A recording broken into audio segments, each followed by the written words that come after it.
পৃথিবীতে সবথেকে ভয়াবহ দুটি পাপ রয়েছে,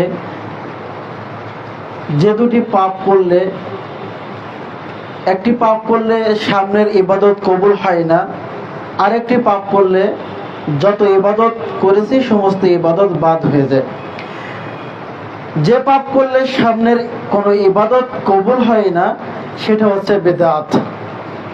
বেদাত হলো আল্লাহ এবং তার রাসূল যে কথা বলেছেন তার অপেক্ষা করে নিজের মতামতকে প্রাধান্য দিয়ে সওয়াবের আশায় কোনো আমল করা, কোনো ইবাদত করা, এটার নাম হচ্ছে বেদাত, যা প্রত্যাখ্যানযোগ্য। রাসূল সাল্লাল্লাহু আলাইহি ওয়াসাল্লামকে অপমান করা হয় বেদাতের মাধ্যমে।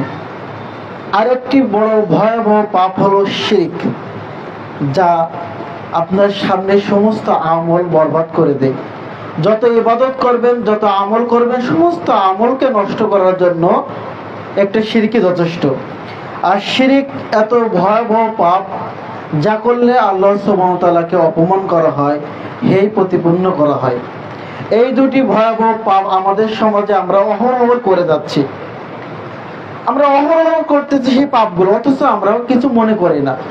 আমাদের কাছে যেন মনে হয় না যে আমরা পাপে নিমজ্জিত আছি। নামাজের পরে আমরা দেশের অধিকাংশ মানুষ বেদাত করতেছি, অথচ আমরা জানি না এটা বেদাত। বিভিন্নভাবে আমরা শিরিক করতেছি, অথচ জানি না এটা শিরিক।